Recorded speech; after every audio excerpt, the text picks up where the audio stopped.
It's interesting because that's one of the questions I have for you is like navigating combat versus peace, and like what are the lessons you learn in combat, and then how do they affect peacetime? But then how do you take that and apply it to like the boardroom? Well, I would say there's no different. And, you know, I used to prove this to my guys, you know, so in the middle of battles, you know, I would still be calling people back here for business stuff. And people would go, well, how can you do that? Run the battle? I said, because there's 24 hours in the day. And I said, and by the way, what's wrong with you? You need to go sleep, you know? So, and it was a retort to say, you have the opportunity to do as much as you want to do. It depends on what you want to do, right? And so if you risk everything that you think you can risk, then, you know, like I said, that's where I like to live.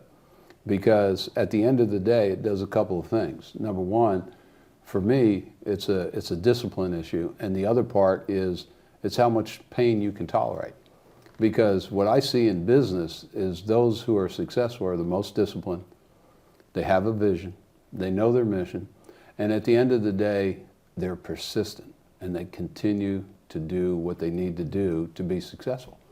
And at the end of the day, it's no different on the battlefield. Now, the question is, like I used to tell guys, you know, when I came back from one of my tours, or going back to one of my tours in Iraq, I told General Casey, who was the overall commander of the battlefield, I said, well, you know, I don't like the way we're running this war. I'm going to go talk to the terrorists.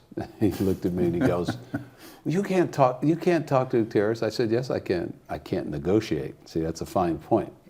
Because negotiation is what's illegal. But here's the problem. So we fought this war for 2 years at that point, and I said, and so what are we getting for it?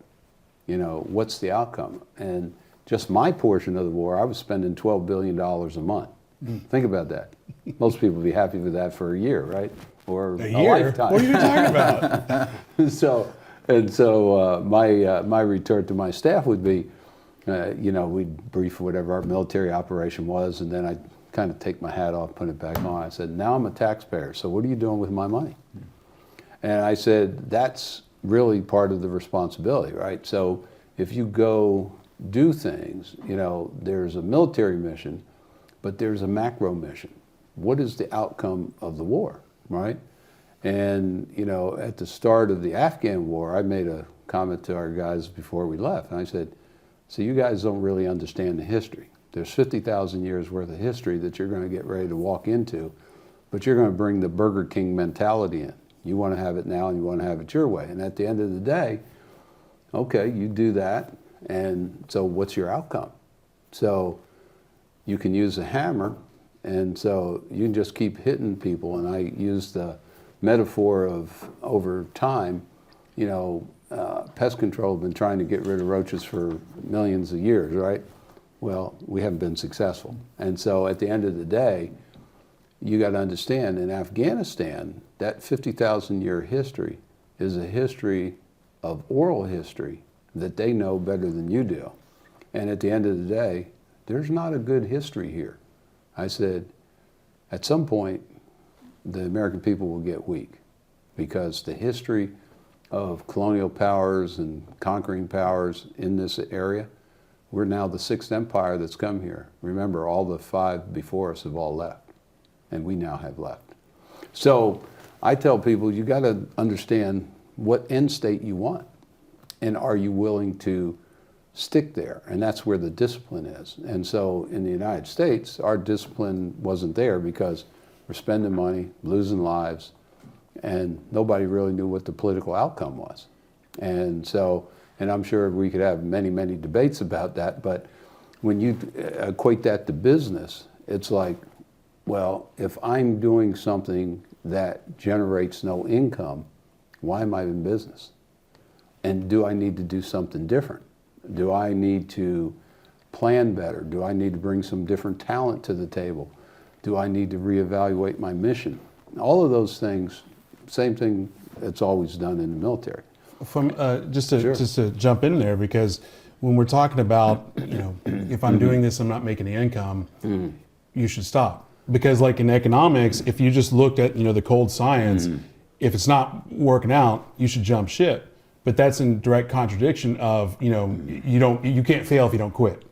You know? That's right. Well, So that's it's where like, persistence comes in. Right. Right. So, but again, it's a reevaluating. You know, like I tell military guys all the time, I wouldn't take you to war if I didn't have at least 5 plans. And, you know, today when I talk to people about building wealth and all that, I say, look, why are you going through life without your plan?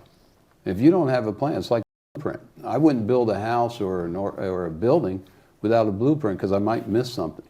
And the same way in life. And, you know, as I've mentioned to Ryan in the past with some of his cohorts at SMU, the thing is, if you look at the Department of Labor, if the Department of Labor is right, 98% of all Americans in the richest country in the world will not have enough money to retire on. And you go, what's wrong with that picture? And so if you look at it from a geometric standpoint, that pyramid is upside down. And so the 2% are going to support the 98% is basically what that says to me. And so you got to recalculate and recalibrate where you're going. And then, you know, there's lots of gnashing of teeth that goes on in that, lots of planning, a lot of conversation, a lot of consulting maybe. But at the end of the day, that's the exercise you have to go through to say, what I'm doing today, do I have the right mission? Do I have the right vehicle? Do I have the right team? Do I have the right plan? And am I on target?